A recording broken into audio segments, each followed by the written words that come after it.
राधे राधे दोस्तों। क्या पाकिस्तान यह चाह रहा है कि भारत से पहले पाकिस्तान पर इजराइल ही हमला कर दे? ऐसा मैं क्यों बोल रहा हूं? इसलिए बोल रहा हूं क्योंकि पाकिस्तान के मिनिस्टर की तरफ से इजराइल को लेकर जिस तरीके के बयान आ रहे हैं, इजराइल इन पे हमला कर सकता है भाई। और इजराइल के लिए युद्ध लड़ना बाएं हाथ का खेल है। जब से इजराइल बना है तब से वो युद्ध ही लड़ता आ रहा है। और इजराइल की ये प्लानिंग भी आप सबको पता है कि वो आगे चलकर पाकिस्तान पे हमला करेगा। लेकिन अगर ऐसे बयान लगातार आते रहे पाकिस्तान की तरफ से तो इजराइल तो कल के डेट में ही इन पे हमला कर देगा। और इजराइल हमला करेगा तो इनको छोड़ेगा नहीं। ईरान के पास तो फिर भी बहुत सारा जखीरा है मिसाइलों का, ड्रोन्स का। इनके पास नहीं है भाई, ये कटोरा वालों के पास। और ये जो इनको दम्भ है कि इनके पास परमाणु हथियार है, भाई वो इजराइल है। वो क्या कुछ करके सोचा होगा तुमने सोच भी ना रखा होगा। पता चले कि तुम्हारा परमाणु हथियार वहां से उड़ भी ना पाए। जी हां, तो वो हर चीज में टेक्नोलॉजी हो चाहे हथियार हो, उसको महारत हासिल है। तुम उसका बाल भी बांका नहीं कर सकते हो। जो तुम्हारे पास प्लेन्स हैं हाईटेक, वो अमेरिका के हैं। अमेरिका नहीं चाहेगा तुम उड़ा नहीं पाओगे भाई। किस भ्रम में जी रहे हो भाई? खैर, इस बयान पे आते हैं और चर्चा करते हैं कि आखिर इन भाई साहब ने ऐसा बयान क्यों दिया। ऑब्वियस सी बातें खींच कर ही दिया होगा। और इजराइल का क्या कुछ रिस्पांस आया और इजराइल के रिस्पांस से पाकिस्तान कितना डर गया, सब कुछ बिल्कुल विस्तार से। सबसे पहले इनका बयान कैसा रहा जरा ये देखिए। तो ये रहा भाई साहब का बयान। ये डिफेंस मिनिस्टर है पाकिस्तान के, Khawaja Sahab. Israel is evil and a curse for humanity. वाह, पाकिस्तान कर्स नहीं है ह्यूमैनिटी के लिए। ये लोग अपने अंदर कभी झांकते हैं कि नहीं, मुझे ये समझ में नहीं आता है। अपने अंदर झांकना चाहिए भाई। खैर, while peace talks are underway in Islamabad, genocide is being committed in Lebanon. Innocent citizens are being killed by Israel. अच्छा, ये जो इनको लग रहा है कि लेबनान में जिनोसाइड हो रहा है, इजराइल अटैक कर रहा है, लोग मर रहे हैं, लेकिन क्या ये लोग जिनोसाइड नहीं करते हैं क्या पाकिस्तान में? भाई कितने बलूचियों को मारे हो, कितने सिंधियों को मारे हो, कितने हिंदू को खत्म कर दिए हो? कुछ है आंकड़ा वाकड़ा पास में अपना? कभी देखते हो अंदर ऐसे झांक के गिरेबान में? ये लोग अंदर अपने आप को नहीं देखेंगे, बाहर सबको पिल देंगे बिना मतलब के। कश्मीरी का राइट छीना जा रहा है। कौन सा राइट छीन रहा है भैया उनका? कौन सा राइट छीना जा रहा है? ये सब एक ही ताली के चट्टे बट्टे हैं ससुरे। खैर, आगे बढ़ते हैं। Innocent citizens are being killed by Israel, first Gaza then Iran and now Lebanon. Bloodletting continues unabated. I hope and pray people who created this, यहां से देखिए, I hope and pray people who created this cancerous state on Palestinian land to get rid of European Jews burn in hell. समझ रहे कितना खतरनाक, कितना घिनौना से भरा हुआ ये ट्वीट इस बंदे ने किया जो कि डिफेंस मिनिस्टर है। ज्यूज के प्रति कितनी घृणा है ये यहां से समझ में आता है। और किस तरीके से ये नहीं चाहते हैं कि इजराइल जैसा कोई देश रहे भी। अब ये आ तो गया भाई साहब, जोश जोश में कर तो दिए। क्यों के पहले ये ट्वीट समझिए। ट्वीट इसलिए क्योंकि आपको यही समझ में आएगा कि जो पीस टॉक है वो इस्लामाबाद में चल रहा, फिर इजराइल अटैक कर रहा है। भाई एक तो ये समझो कि तुम्हारी औकात है नहीं पीस टॉक करवाने की। तुम बस कठपुतली हो, वही तुम काम कर रहे हो। और वो इजराइल है, वही इस युद्ध को चला रहा है। ये बात तुमको पता है कि नहीं पता नहीं, लेकिन पूरी दुनिया को यह पता है कि यह युद्ध इजराइल ही अपने हिसाब से चला रहा है। अब इजराइल जो चाहेगा वैसे ही होगा। तुम तो जबरदस्ती पीस टॉक कराने के लिए घुस रहे हो ताकि तुम्हारा एक बढ़िया इमेज फिर से बन सके दुनिया में, जो कि बनेगा नहीं। ये बस तुम सोच रहे हो।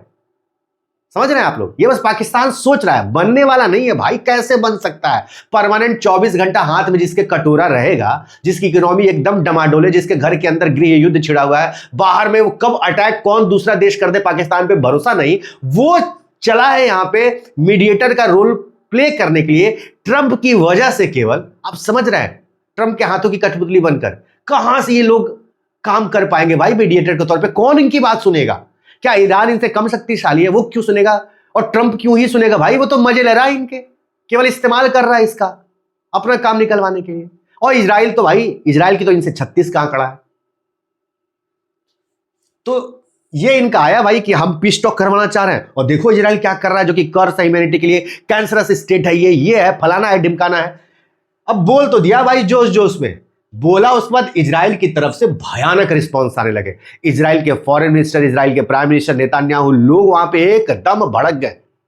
और इस कदर भड़के, और उस भड़कने का डर ऐसा बैठा पाकिस्तान के अंदर कि एक पल में ट्वीट किया और दूसरे पल में उसी ट्वीट को डिलीट कर दिया। इसको क्या बोलते हैं? इसको बोलते हैं डर।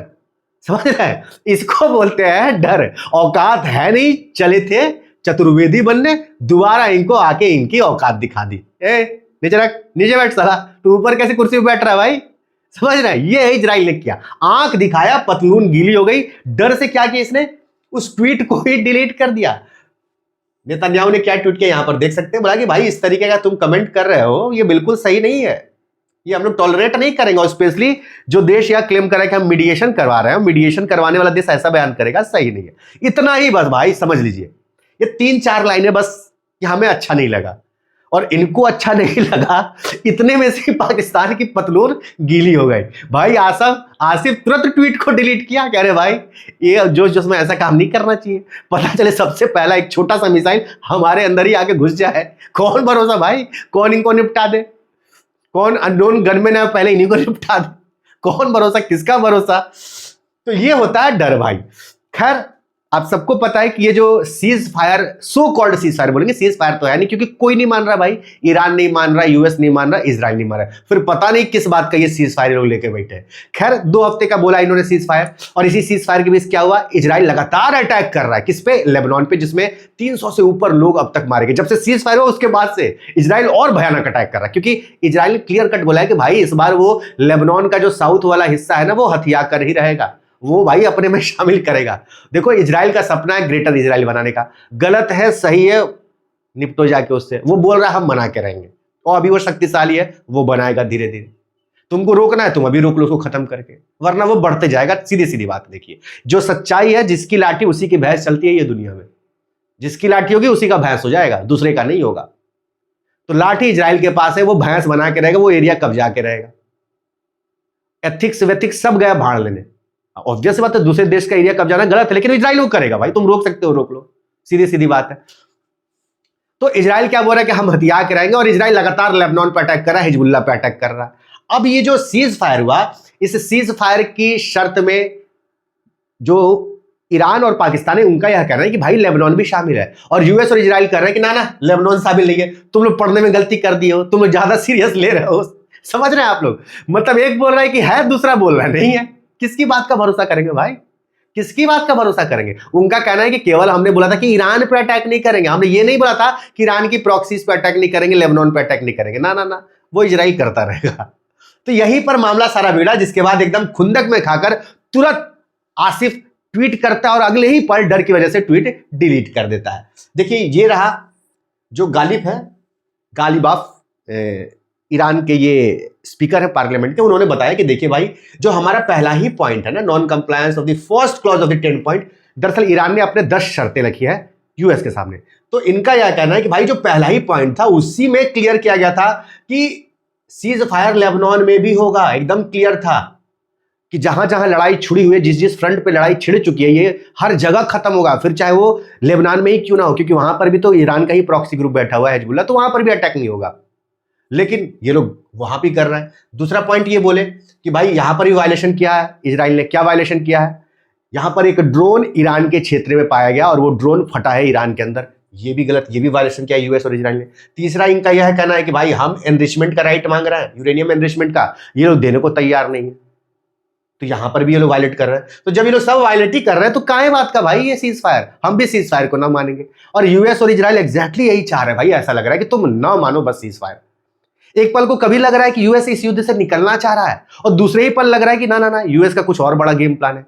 क्या वाकई में यूएस यहां पर किसी भी तरीके से इनके अब ऑयल फील्ड को पूरी तरीके से कब्जा करना चाह रहा है? क्या अपने पास उसका की रखना चाह रहा है कि भाई हम ही सब बेचेंगे? अगर ये प्लानिंग होगी तो इजराइल यूएस अभी पीछे नहीं हटेगा भाई, वो तो फिर कब्जा करके ही हटेगा चाहे जैसे हो।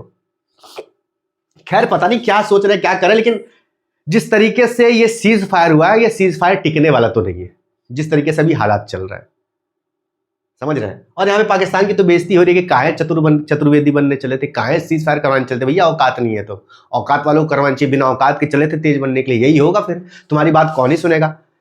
ईरान क्या कर रहा है? ईरान बोला कि भाई एकदम सही नहीं कर रहे तुम लोग, हमारा भी भयानक रिस्पॉन्स आएगा, समझ लेना फिर। और यूएस इजराइल बोल रहे कि समझ लेंगे, आ जाओ कर लो तुम।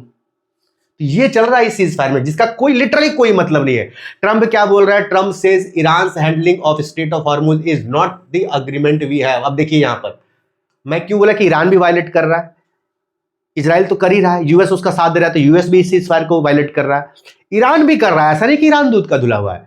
ये जो स्ट्रेट ऑफ हॉर्मुज है, इसको लेकर सबसे पहला ही शर्त यह रखा था यूएस और इजराइल ने कि भाई ये सीज फायर तभी हम करेंगे जब सबसे पहले ईरान इस स्ट्रेट ऑफ हॉर्मुज को खोलेगा। लेकिन ईरान उसको खोल नहीं रहा है। उसी पर ट्रंप यह बोल रहा है कि भाई ये चीज सही नहीं है, तुम सबसे पहले तो उसको खोलना पड़ेगा। और दूसरी बात अगर हम लोग करें तो यहां पर खबरें हैं कि ईरान केवल खोलेगा नहीं, खोलेगा तो वहां पर चार्ज भी लेगा, पर बैरल $1 चार्ज करेगा। जो भी कमर्शियल शिप वहां से तेल लेकर जाएंगे पर बैरल $1। समझ रहे हैं ईरान की क्या प्लानिंग है, कितना ज्यादा पैसा यहां पर बनाएगा ईरान। इसी पर यूएस भड़क रहा है कि भाई ये चीजें सही नहीं है। यहां पर डोनाल्ड ट्रंप तो यहां तक बोल चुके हैं कि हमें सुनने में आ रहा है कि ईरान बोला कि हम पैसा लेंगे, ऐसा करेगा तो बिल्कुल सही नहीं होगा। और लिटरली जिस दिशा में ये पूरा सीज फायर जा रहा है, ये सीज फायर नहीं है, ये सीज फायर का मजाक है। हर कोई मजाक उड़ा रहा है, खुद ईरान, यूएस, इजराइल तीनों उड़ा रहे हैं भाई, क्योंकि तीनों ही नहीं मान रहा है।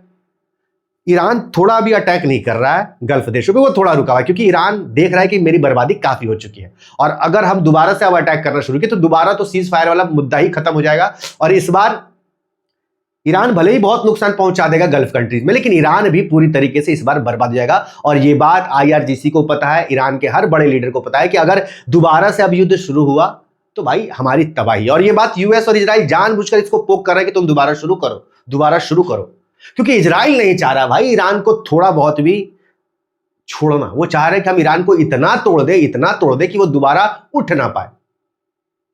इजराइल बुरी यही प्लानिंग में है, और ईरान वही नहीं चाह रहा है कि इजराइल को इस चीज में हम कामयाब होने दें। लेकिन जब लास्टली इतना उकसा देंगे तो ईरान क्या ही करेगा, अटैक करना शुरू करेगा। उसके बाद भाई झेलेगा ईरान, लिटरली क्या करेगा, ये युद्ध खिंचता जाएगा। लेकिन अल्टीमेटली जितने भयानक हथियार यूएस और इजराइल के पास है, उतने भयानक हथियार ईरान के पास लिटरली में नहीं है। जखीरा बहुत है मिसाइलों का, ड्रोन्स का, लेकिन वो कितना कारगर होंगे इसमें सवाल उठता है। वो नुकसान जरूर पहुंचा रहे गल्फ कंट्रीज को, लेकिन उसको कितना नुकसान हो रहा है वो भी आप सोचिए। ईरान को सब टॉप लीडर मारे गए, जो कुछ बचे हैं वो भी मारे जाएंगे। और हो सकता है कि ये जो सीज फायर करके ये लोग 5-7 दिन तक मामला टाले यूएस और इजराइल, ये लोग यहां पर कुछ और प्लानिंग कर रहे हैं, कुछ बड़ी प्लानिंग कर रहे हैं।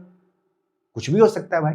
आपका क्या कहना है, अपनी राय जरूर कमेंट करिए। और देश दुनिया से जुड़ी ऐसी खबरों को विस्तार से जानने के लिए ये जो हमने नया चैनल शुरू किया है शेखर राजपूत अनफिल्टर्ड के नाम से, इसको जरूर सब्सक्राइब कर दीजिए।